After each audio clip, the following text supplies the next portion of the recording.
So yeah, the teaching thing came totally on accident. Like I never thought I would be a teacher.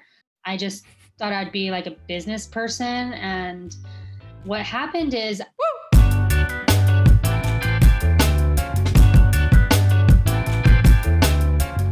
Our first guest, her name is Dot Long. Dot has worked with huge brands like Wix and Facebook. She now travels around the world making a living using social media. She's spoken at events like Digital Design Days, OFFF, and recently Share What You Know Summit by Teachable. Her course on Instagram strategy for business growth has over 40,000 students. She's built a pretty large community called the Little Dragons. She's the mother of social media dragons. She's created a Dragons formula to make your brand stand out on social media. Her mission is to empower young creatives to take over the world, create a living using social media.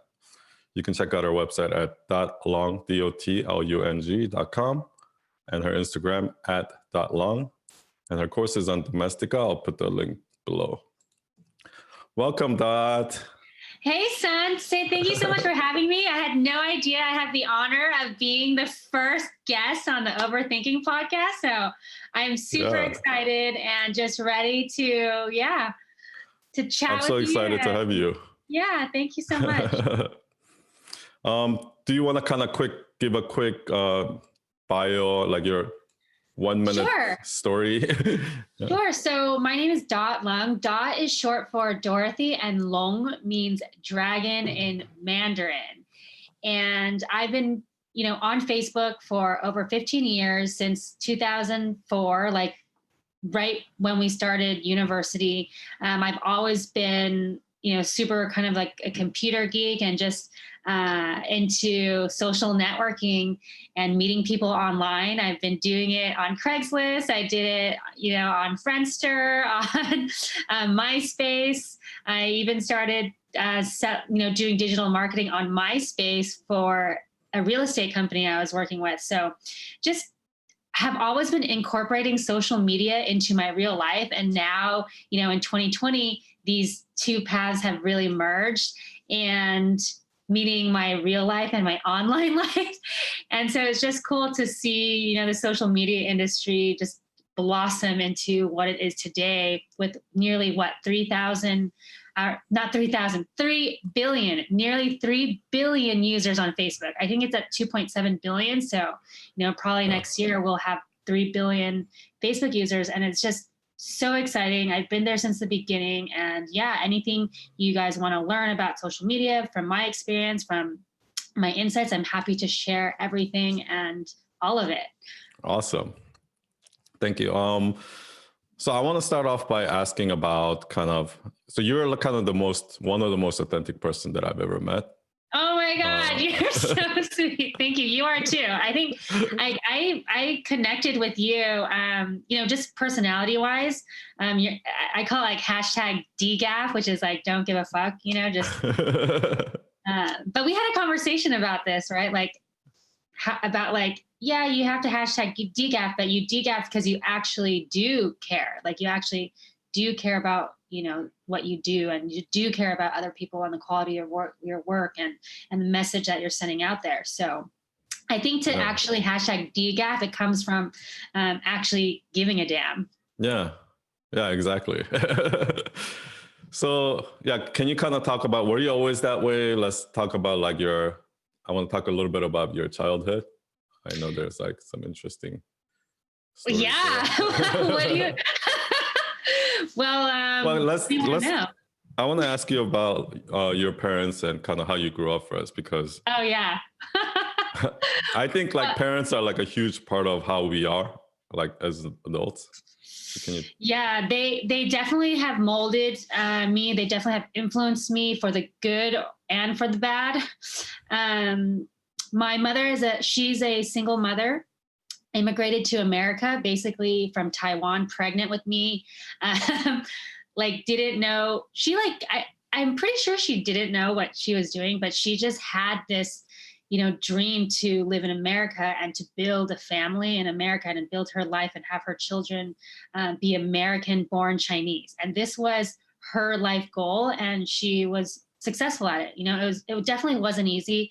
I've seen her struggle for most of, up to my adult life. She has been struggling, mainly as a single parent, and like, going through having different jobs and a lot of instability. But she's one of the most fearless, literally fearless women I have known, and one of the women that has basically molded me into who I am today.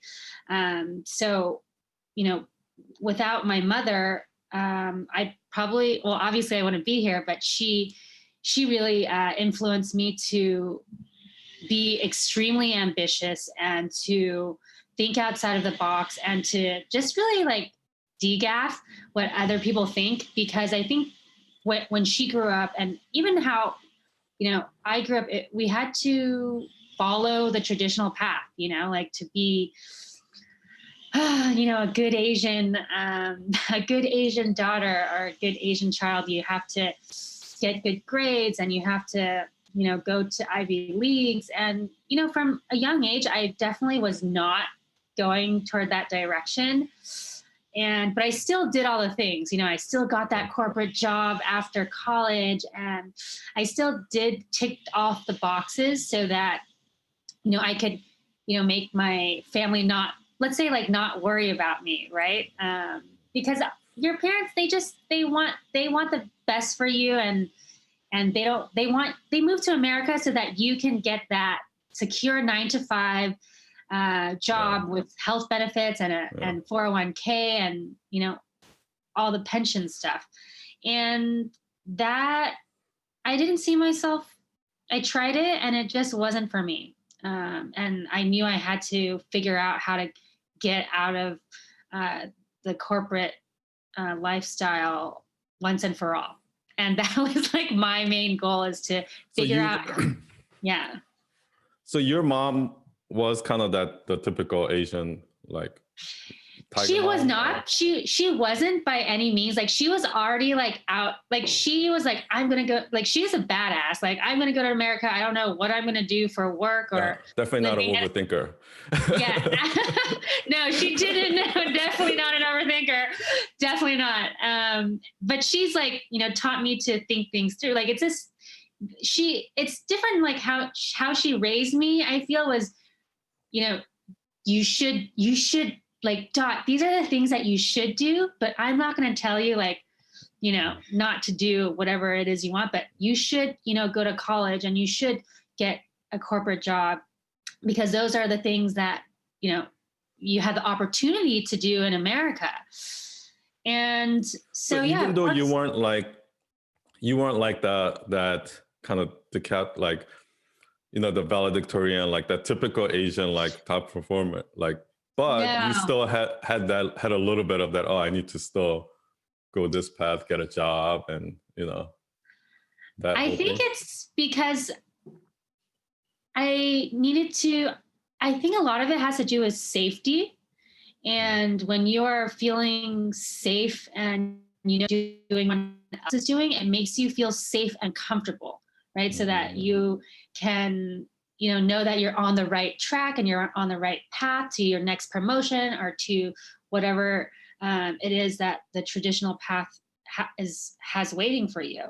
But I just knew that I wanted to, the first thing that I wanted to do after college was just get out of America.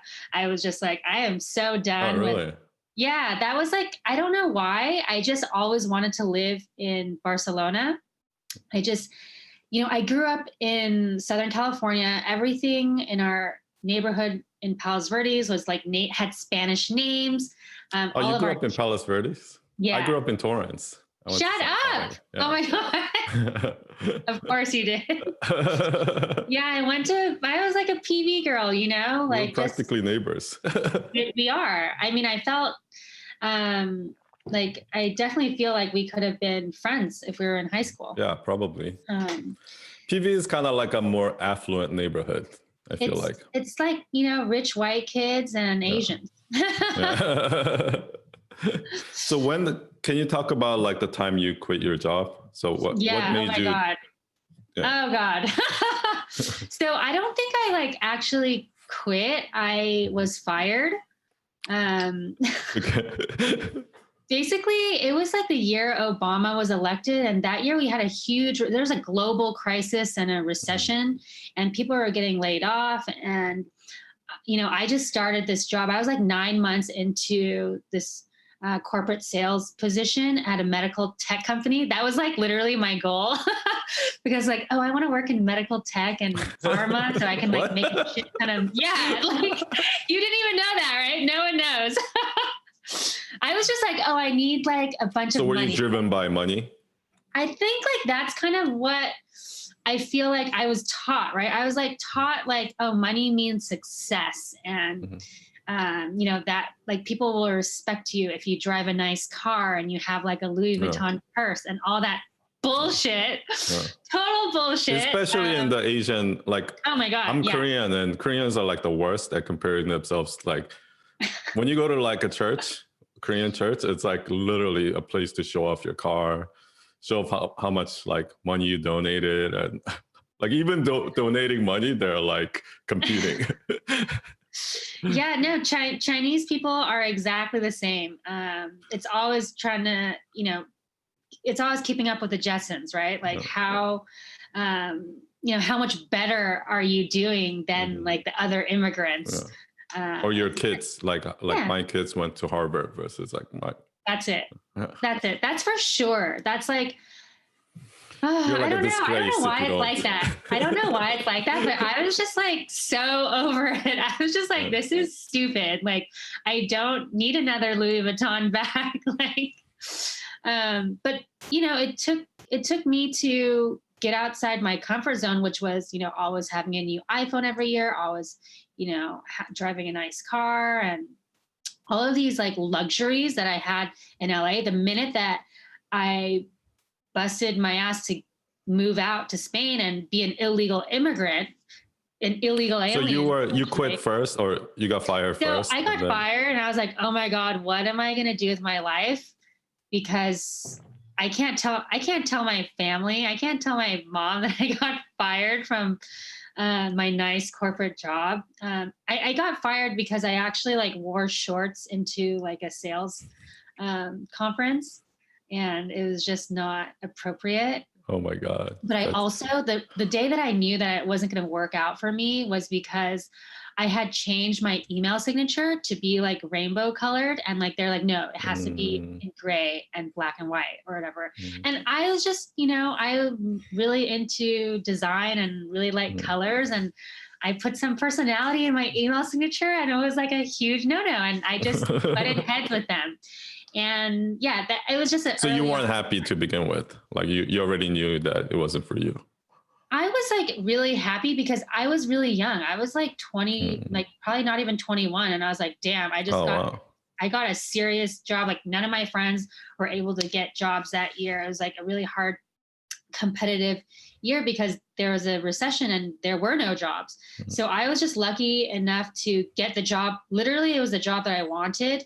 I was like, had to go through this whole recruiting process, and it was super well paid. And I was like, I'm making it, I'm making it in like America, whatever. I'm like doing the whole damn immigrant thing. And then I got in and I'm like, this is not it. At first it was like, all fun, like meeting new people. And then I realized that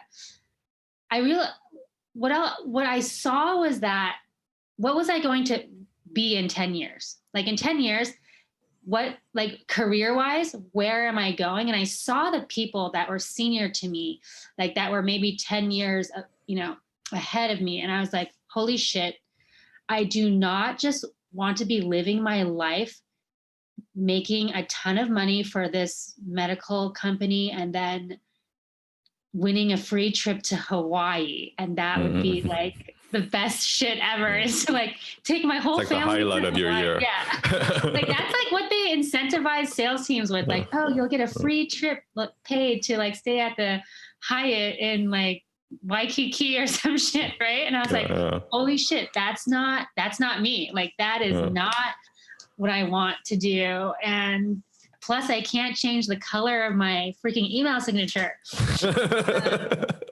Like that was it. That was it. It was the email signature. That was the straw that broke the camel's back. Totally. And So what so happened after that? Yeah. I just like got myself fired. I like showed up late. I started like not really caring. And I was like, Oh, so you sabotaged your own.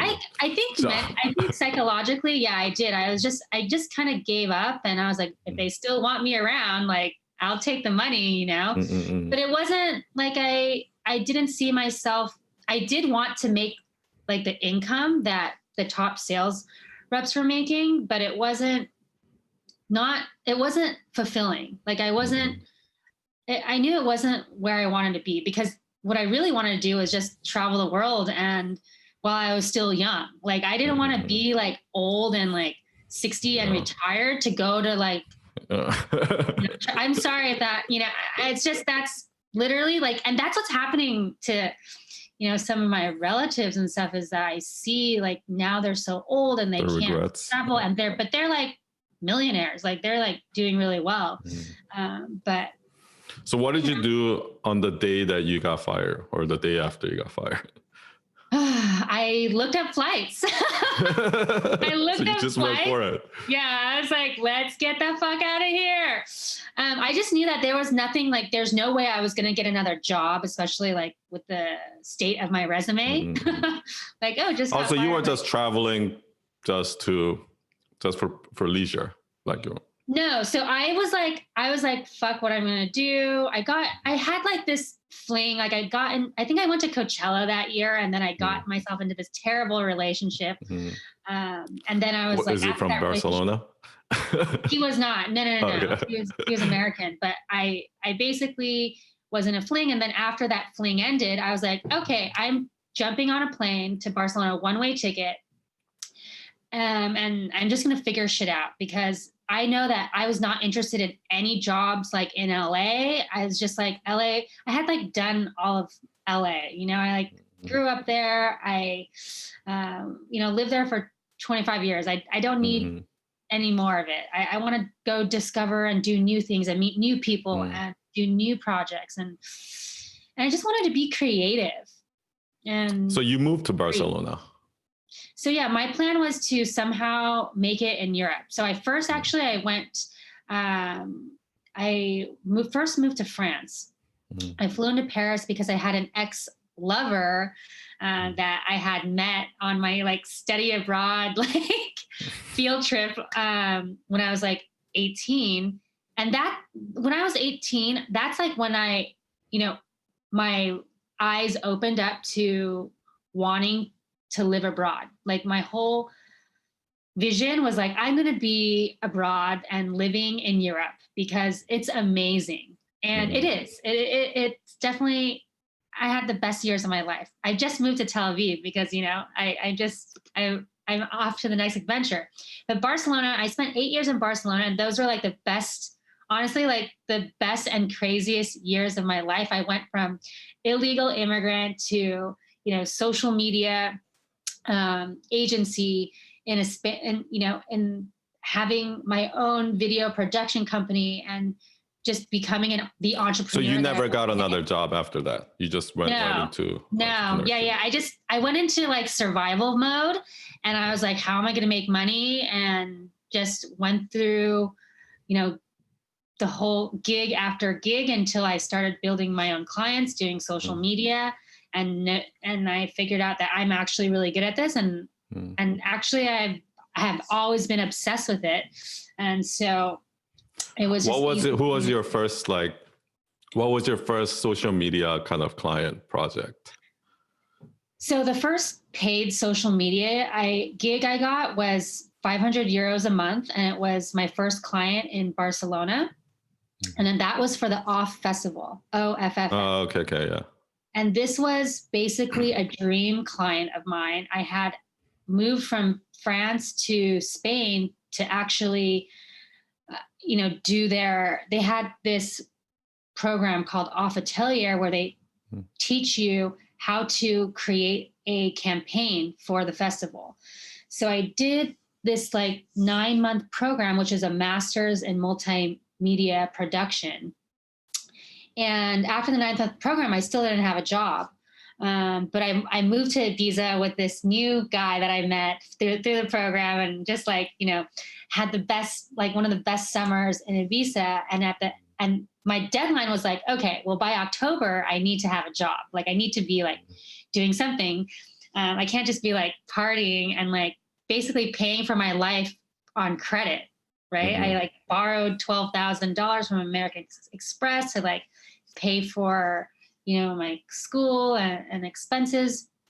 In Spain, it didn't cost that much because it's like in Spain, so I was able to survive. Yeah. And then I just emailed everyone I knew. I was like at a point where I was like, oh my God, I need to get anything. Like, I don't care what it is. I need like an internship.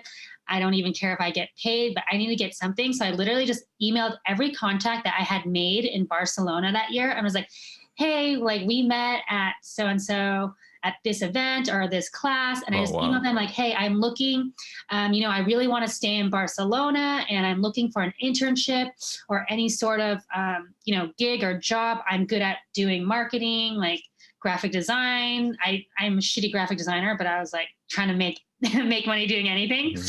And all of these, I can do copywriting. Like, what can I help you with anything? Just seeing how like I can help anyone.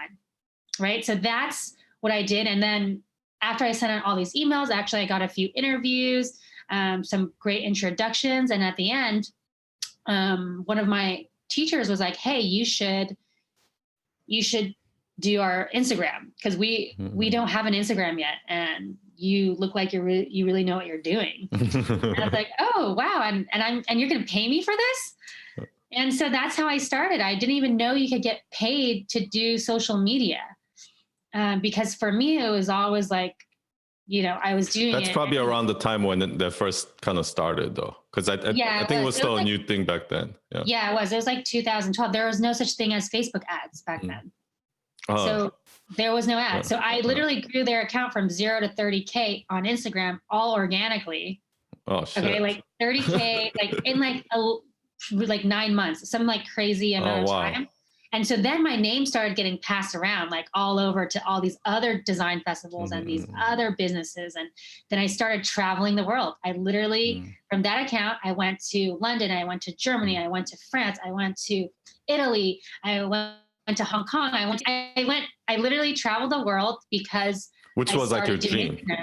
Well, that was my dream. My dream was to travel the world. And then I was doing social media. So I was literally just like taking pictures and making content and doing it for music festivals and different events. So one pattern that I see is like maybe you get this from your mom, but you're definitely not like naturally an overthinker. Because even when I talk to you and interact, whenever we're like, hey, let's do this, you're like, all right, let's do it.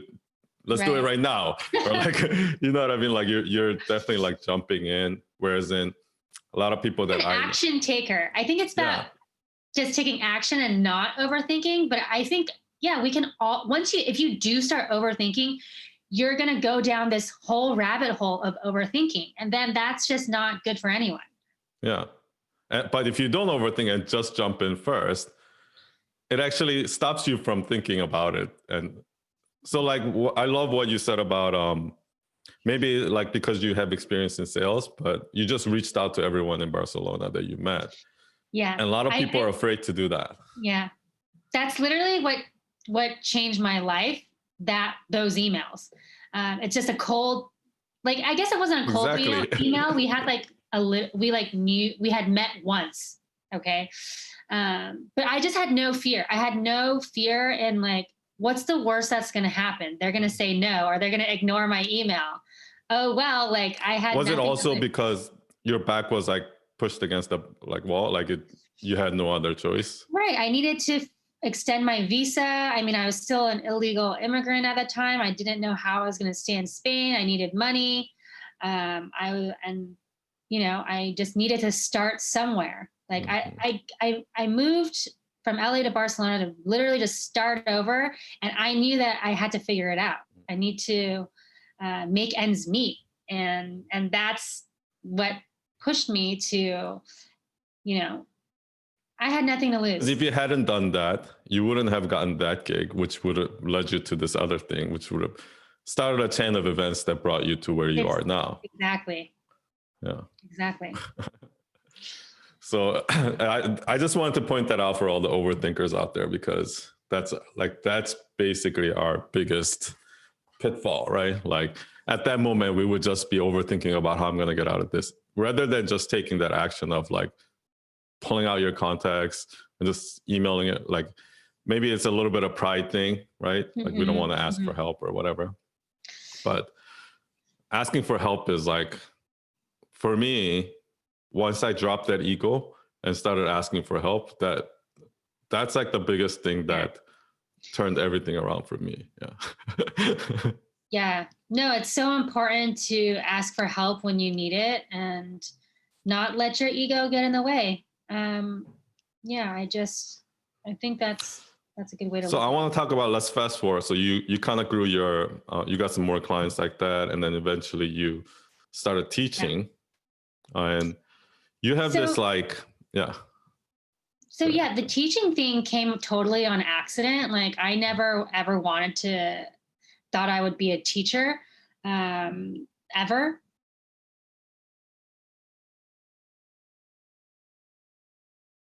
When I finally got my legal residency in Barcelona, which was, I thought that was like one of my main goals. I have to get my residency in Spain so that I can get a job. That's what I was thinking, right? Because I was like, oh, I need like a steady income. I had clients, but it wasn't stable because it was really in the beginning of my business. And so I was like, okay, I'm going to like get a job. So I went to this, like one of the really most respected digital agencies, I would think, in Spain. And then I realized I got in, and the salaries in Spain are they're low.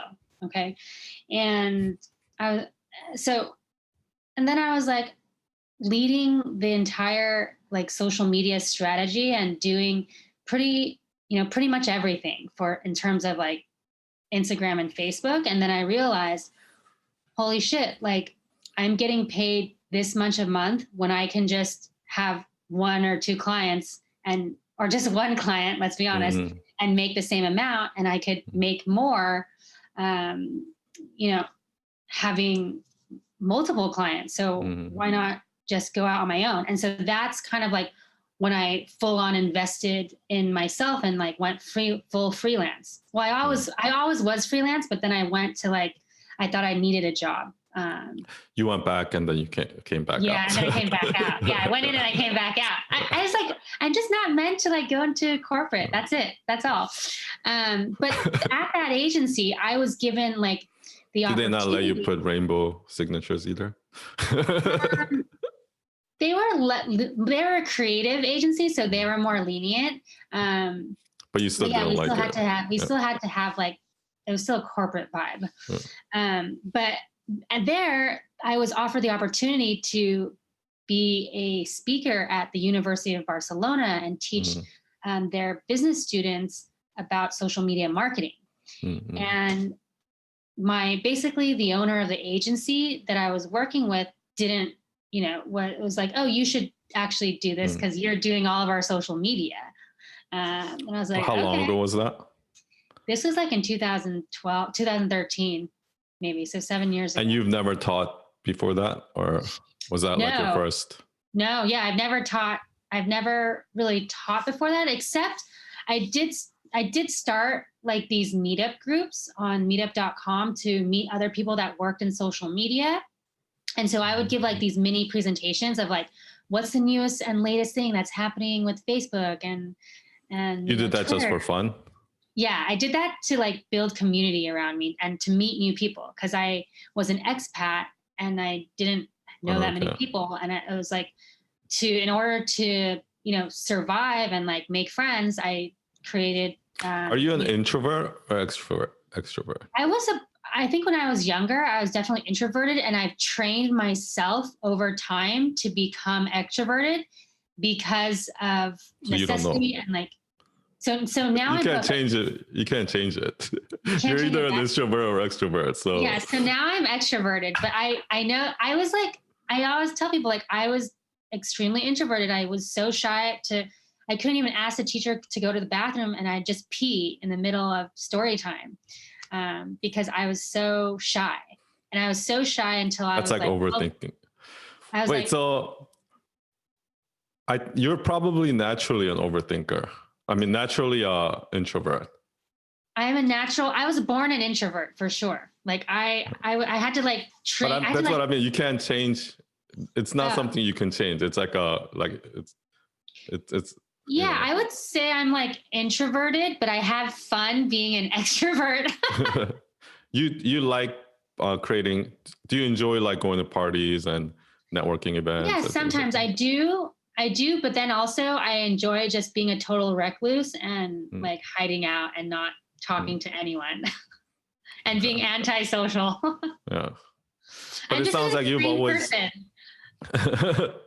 it sounds like you had this kind of, I don't know if that's something because you were an expat, but you had Yeah. this desire to create community. You had this desire to like Yeah, I did because I needed it was for like for my sanity, right? I needed to I'm always looking to like connect with others. I think that's the main thing that I'm seeking is like and why I travel all over the world and meet so many people and it's because I'm seeking to feel connected and seeking to feel connection and find more people like us to find your tribe and that's why I started a meetup group and that's why I was really into social media because I've always been like, oh my god, are there other people like me out there? Like, where mm, are you guys?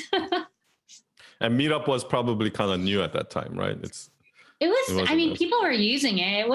It was relatively new. Like, it wasn't, it was being used and it was mainly being used in like the maker space community, at least in Spain. And I guess in different cities, they have different types of niches that use it. And at the time, there was nothing on social media, zero. And I was like, well, who am I going to hang out with? Like, who am I going to like you had no friends. Oh, I mean, I had like a boyfriend, but like I was trying to grow my knowledge. I wanted to mm, learn from others.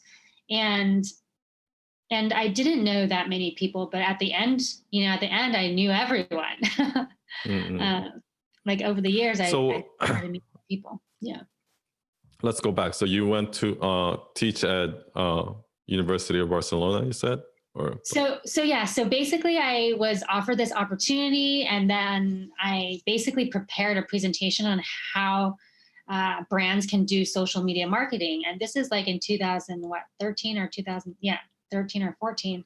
And from there, they invited me every year. And then they started inviting me to their other classes and their other departments.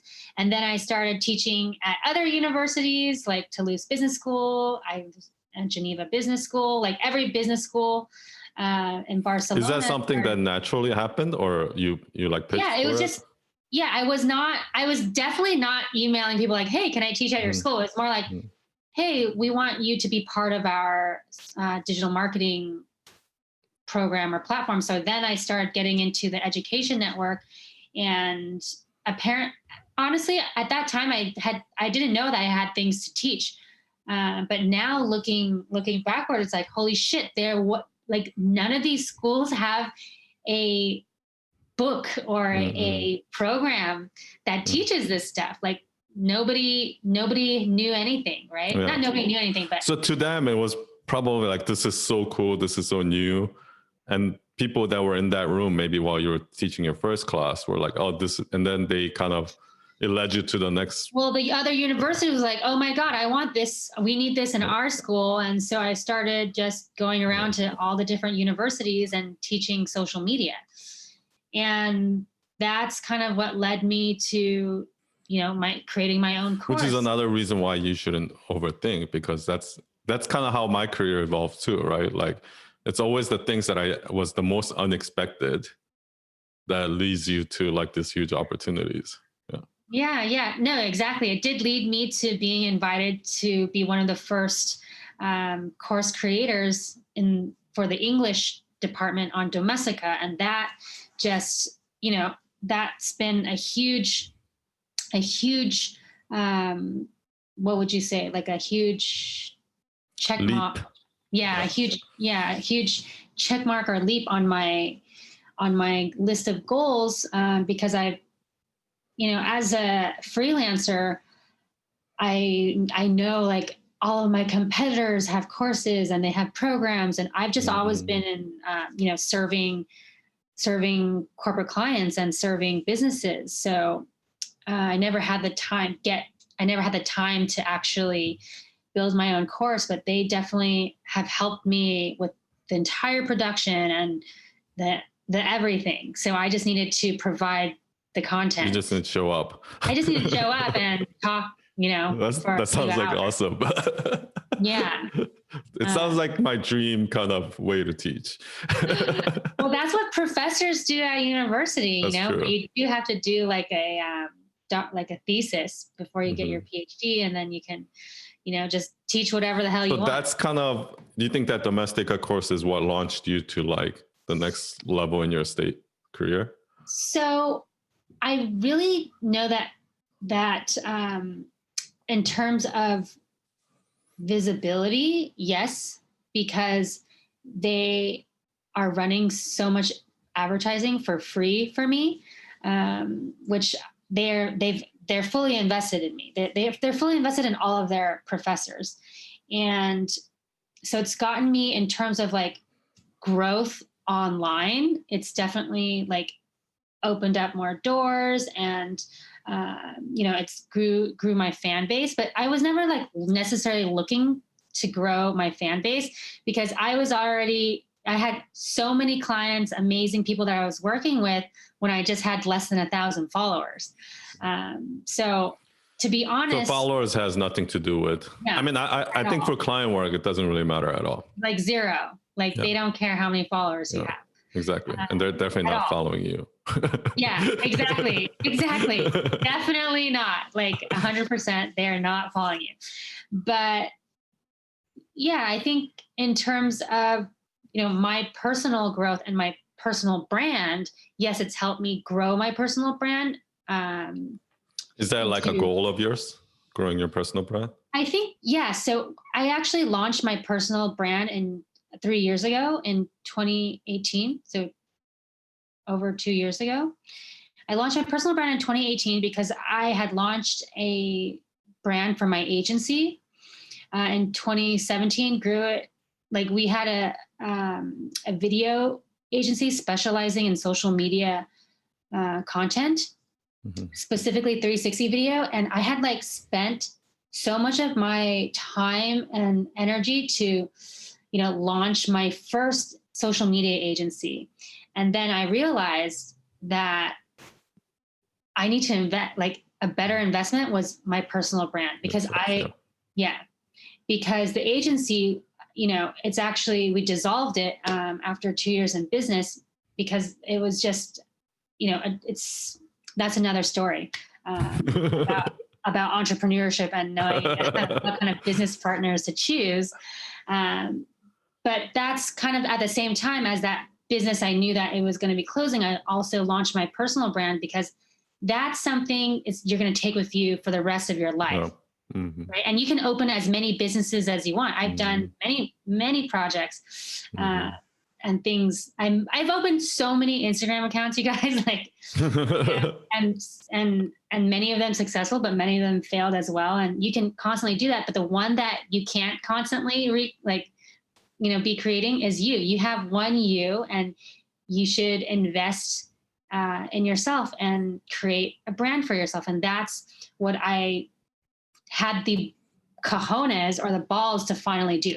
Because before 2018, I was too afraid. I was like, I never wanted to put my face in front of my work. And I never was a person that wanted to be in front of the camera. But it took me, 8 years in my business to figure out, holy shit, like, sorry, I have to invest in myself. And if I want to stand out among like all the competition, it's really important for me to build a personal brand around what I do and So you saw the value of it, therefore yeah, you overcame your yeah. fear. Sorry, I just had to turn on the light. Yeah. Oh. Yeah, exactly. I saw the value in it, and I just.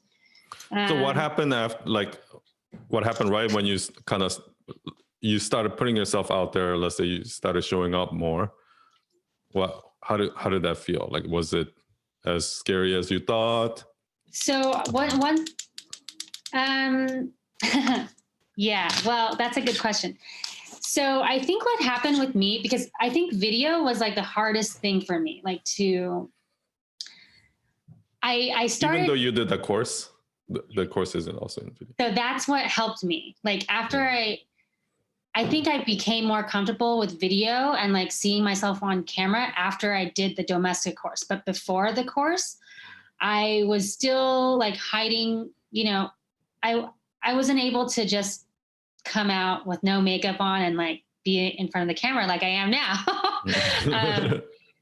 And it has to, like, honestly, it took so much time to like even be comfortable taking a selfie of myself in public and then post it. Like I was never a selfie person, even though everyone thinks otherwise, right? Like, oh yeah, you're like. No, I would never ever imagine that about you. I would think that you were probably doing that since like Instagram first came out. Exactly. Like I had Instagram like since 2010, and you can go down all the way on my feed. I never posted a picture of me ever. So like, you were one of those people that are like, I can't take selfies. Like, oh, I just thought it's like, so narcissistic, and like I was just like it's so narcissistic, and plus I didn't feel confident enough to do it. But all these young kids coming up and these generations. So were you like judging them when you see them? Like, I was just like, oh no, I wasn't. I actually am like, wow, you guys are. And I told this to like one of my friends. I was like, wow, I am just like so, proud of you that you have like all the confidence in the world to just go for it and like put yourself out there and like not.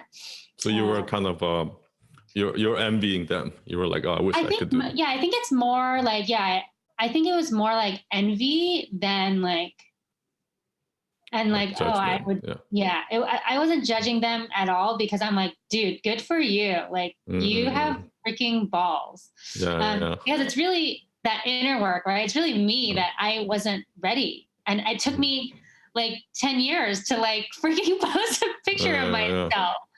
And then finally after, because I have had imposter syndrome up until this point, right? Actually, you never really get rid of imposter syndrome. It's always just, creeping right behind you. But I think. So how long did that take for you to completely be okay with like showing up on camera, doing selfies? Probably 8 years. Like. No, not scarcity, but like just being completely comfortable on camera. It wasn't until this year. That's why, like, Oh, really? Yeah, like it wasn't until like COVID. COVID, like, was basically, I was like, no time like the present. I'm just going to start doing these IGTV lives. I don't care if anyone watches it. I just need to practice. I need to practice and get better at presenting myself on camera. Yeah. And that's the commitment that I made to myself, which was, I'm going to do one live once a week and see how it goes. Because I'll tell you, I thought about doing it for many years, because I thought about doing it 3 years ago and I never did it. I had like my whole entire brand design with all like the lower thirds, all these graphics to do the live, and I never did it. And then now I don't even use any of the stuff I designed. You're like all raw. Yeah, exactly. Yeah. I just only do the raw shit, and I don't have anything produced. Yeah, there's some sort of a freedom in that, right? Like when you know you're putting out something that's not polished and you do it enough, there's some sort of something freeing about that are just like, degaff.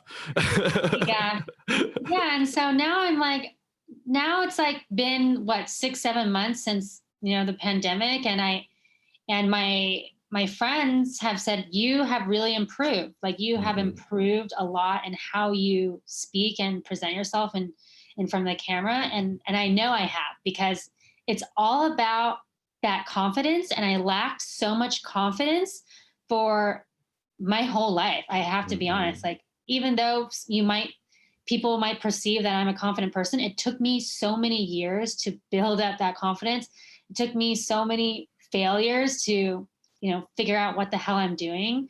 And yeah, so now I've never been more confident than today, but it took me so long to post a selfie of myself, to post a Instagram story of Hmm. myself. Like it took. It's like muscle memory. When you like the first day you go to the gym, it's gonna be painful. It's gonna be hard, but you do it every day for years, and it gets easier, right? And that's why when I told you and you've been doing really well on stories. Oh, Um, thank you. Oh yeah, yeah, your yeah. 7 day That challenge. call with you and Danielle and Paige was like what, and it's kind of like that. Like for me, a huge part of like that confidence. For like I've always had confidence in my, not always, but I've built enough confidence in my abilities and my my area of expertise, but not showing up on camera, not showing up on video and things like that, right? But I had to completely accept myself, like all my flaws, like the way I talk, everything about me that I don't like about myself. I had to fully accept that in order to be confident on camera. I'm like, okay, that's just who I am. Those are my flaws. It sucks, but people people don't seem to mind, so fuck it. Well, because you're real, you're authentic as fuck. So Thank you, thank listen, you. that's how you really attract your true tribe, right? Like if people are going to be judging you, they don't deserve to be in your Mm. crew anyways. Yeah, yeah, yeah. So And one thing that's the kind of maybe the last topic we should cover is building, because I feel like you're naturally good in building communities. Is that safe to say, or? it's kind of what I get paid to do. That's what I've been doing I've built communities all over the world for different companies. And that's what I've been doing for the last 8 years of my career. So I'm good at building relationships that are meaningful, and really valuing other people's stories and who they are, and actually caring about people. Uh, so Do you have any I think that's. tips for people who want to, because those are the two parts that I see. One is what you talked about, confidence, being authentic, self-acceptance. All of those things is an important part of building a personal brand. But the other 50% to me is building the community, really caring for your community. And these are the two things that I saw from my clients that are doing really well, right? Mhm. And it's the two things that people lack the most, right? Because a lot of people think that it's all this fluff and all these other things, like having the knowledge, the providing value, all of those things. But the two actual main ingredients of building a personal brand, from what I see, is the authenticity part, like just being confident in yourself Mhm. and in your true self. And then two is knowing how to build communities, knowing how to really care for the community. Absolutely. So any Building a tips on, community. yeah.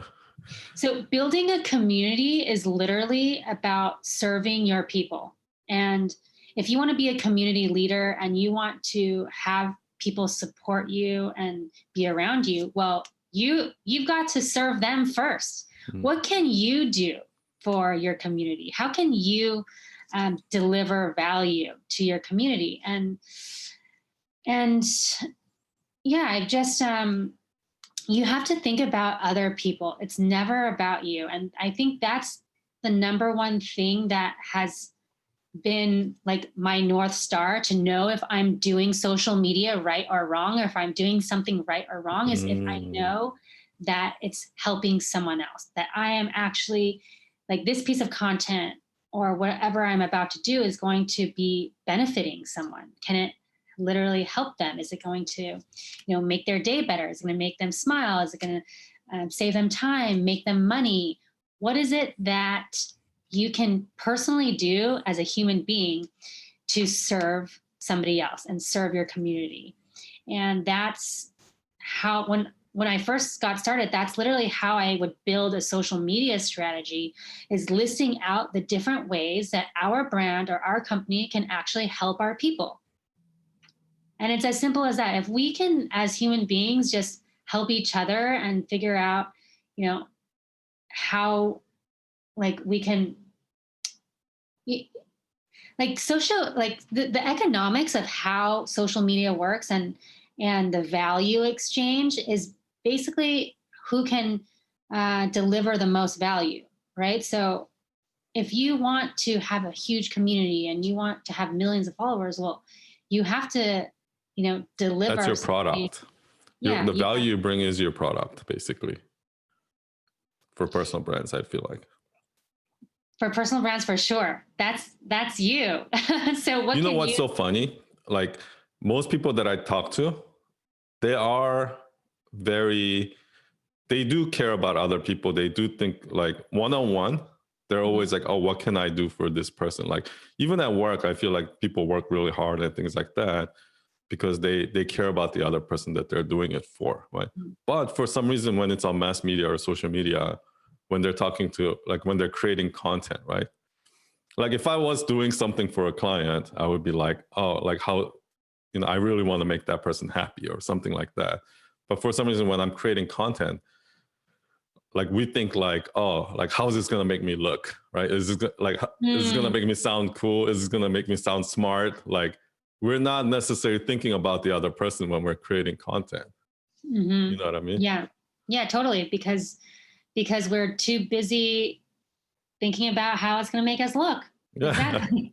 That's not. So maybe it's kind of related, like being authentic and being okay with, because when you're totally confident, I feel like you don't need to prove yourself. You don't need to make yourself look better.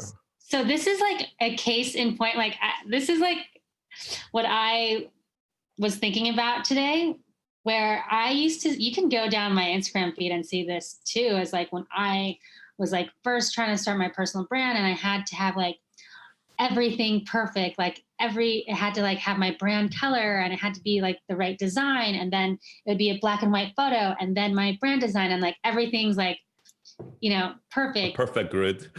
Exactly.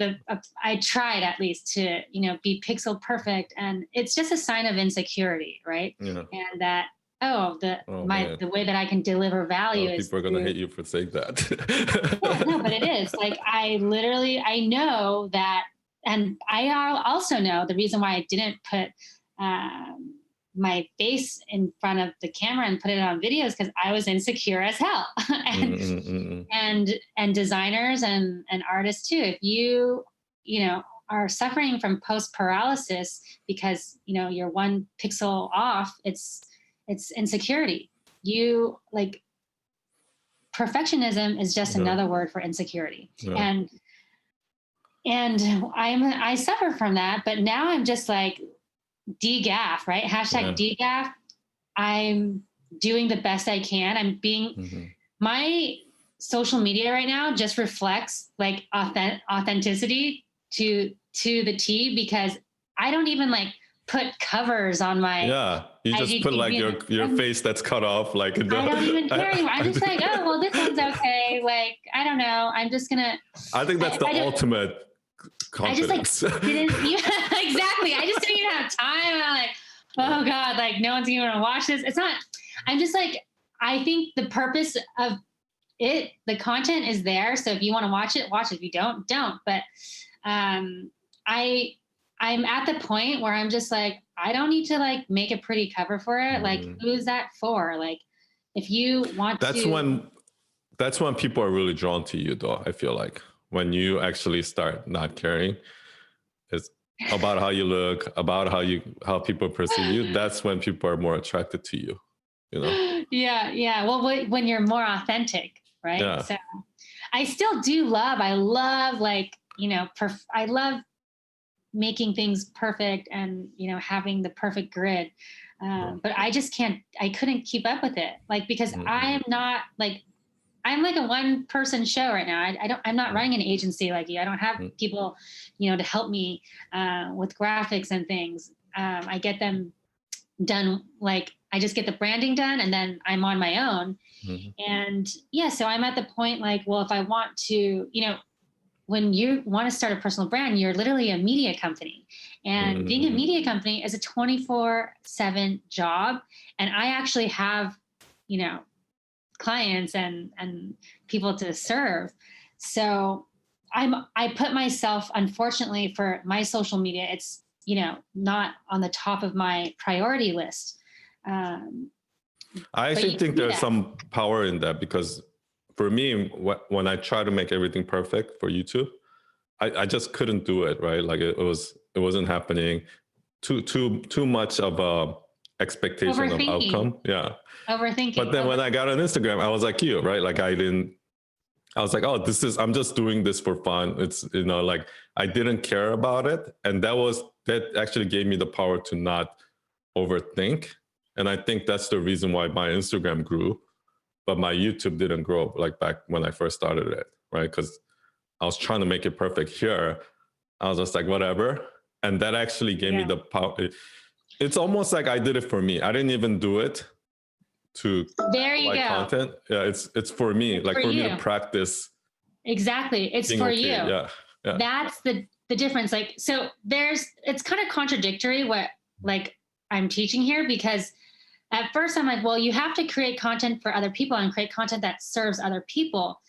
But also you have to, when you're on these channels, do it for yourself, right? Not for others. Just make sure whatever you put out, it's serving, but also like, unless this is going to be your full-time job, um, make sure it works for you. Like, don't go on like the content creation hamster wheel if you don't have to. Mm, Like, mm. if I wanted to create and like the most epic personal brand ever, like literally I would probably need to spend like 8 hours a day, like working and making content and like scheduling all my content. I've never, by the way, I've never ever had a social media calendar ever for myself. I do it for all of my Which is what clients. everybody tell you to do. All the social media people tell you to do. Yeah, but I've never ever had a calendar. I just post when I want and it's all live and That's real awesome. and when I have time.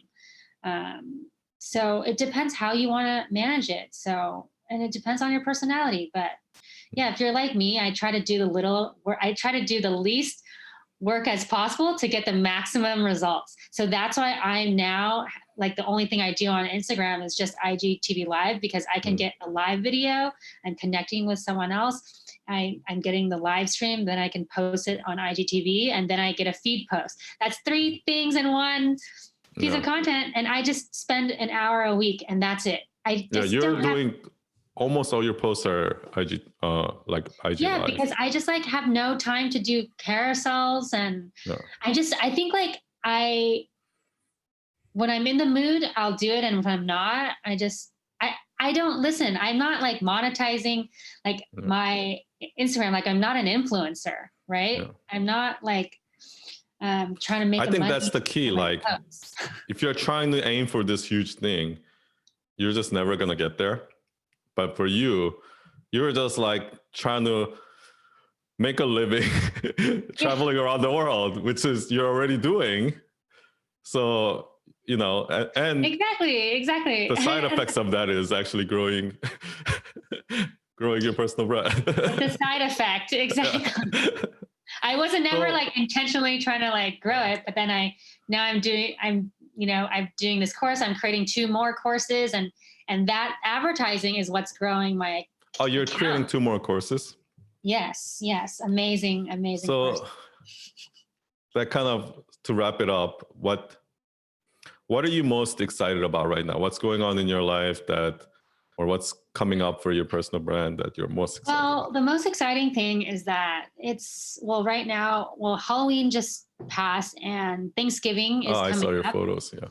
Yeah, Thanksgiving's coming up. So I'm just really excited to travel home to see my family for Thanksgiving. That's like, I usually go back to LA like 3 times a year. And, obviously this year was not possible. So, I'm going to make it back see all my friends. It's a risk I'm willing to take. I know we should not be traveling during COVID if we can help it. But yeah, like I'm following all the regulations, and I'm going to be able to make it home for Thanksgiving and Christmas this year. So Oh, nice. yeah, Are you so I'm staying excited. for the whole time, or are you doing Yeah, two I'm, visits? I'm going to be staying for the whole time in LA, but then I'll also be in New York. Oh, So we yeah, can meet yeah. up. I'll be in New York filming my second course, which is how to create a social media strategy for your personal brand. So if you're Oh, interested in that, I'm going to be teaching how for Domestika, or? yeah, it's for Domestika. So yeah, that'll be my second course with Domestika. And then I'm building now the third course, which is the Instagram story sales, which is basically an introduction on how to actually sell your products and services through Instagram stories. And yeah, both of them should be coming out in 2021. And the most exciting thing though is next year I've been getting a lot of like requests and people that want to learn from me and do what I'm doing. So if you are a social media manager, or you want to learn how to become a freelance social media manager that travels around the world and just do whatever the hell they want, I'm going to be launching a Social Dragons Academy that will basically be a mastermind that I will share. This is for yourself, your own course. Yeah, this is Not through my own Domestika. program. Yeah, because this is more about like my business and how I write my proposals. How I charge $50,000 per strategy just to do the thinking, and how I get clients. And That's so awesome. how my business works. Because I feel like I see so many people try to do that, right? Like make a living traveling, blah, blah, blah. But not many of them are actually doing it themselves. But you're actually like living proof you're doing it yourself. Because that's who I want to learn from. I want to learn from somebody who's actually done it, right? Not somebody who's only done it. The way they did it is by selling this course to me. Do you know what I mean? Yeah, well, this is the whole world with I don't know about you, but everyone is like a business coach. And I'm like, I don't really want to learn from anyone that hasn't done it or done what I want to do. So yeah, if I'm always looking for mentors and coaches as well. But to be honest, there's like very few people that I actually aspire to be. Like, I don't want to be Gary Vaynerchuk. I don't want to be like, I don't know, whoever, whatever business and mentor coaches that are out there. But I'm sure there are also many amazing people. But I think it's important to do your research. That's so cool because like a lot of people do aspire to be Gary Vee, right? Because they're seeing certain aspects of it, but you know what that also comes with. And I know what you want is you want to travel. You want to have that free time. You rather I don't want have to be that. Gary Vee. Shit, yeah. He does not like just take off and go to the Maldives for a week. Like, exactly. That's not the lifestyle. That's not who I want to be. So that's one thing that I've really been extremely committed to is just my lifestyle, and building my business around the lifestyle that I want, which is like what I said earlier, doing the least amount of work for the most amount of return. So yeah, I'm interested to share how I do that with other social media people that are interested. So yeah. Definitely. Yeah. I mean, I'm sure we'll know when you launch that course. So yeah, let's wrap it up. We have another IG live call coming up. So yeah, I can't wait. Thank you so much for.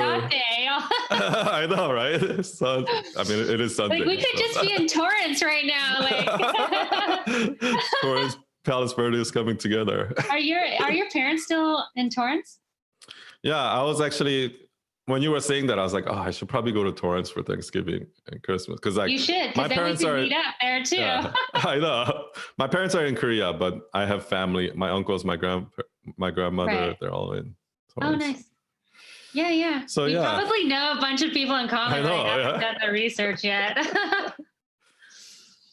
Thank you so much for your time Yeah, and your thank you. knowledge and your Thank you for, I'm stories. so honored to be your first guest. So thank you so much for having me. Oh, it's my pleasure. And yeah, for everyone again, check out Dot's website, dotlong.com, her Instagram, so that you'll be updated when her course launches, when her Domestika course launches, and her own course launches. And yeah. Thanks, Dot. Thank you. Bye, everyone. Talk soon. Bye, everyone.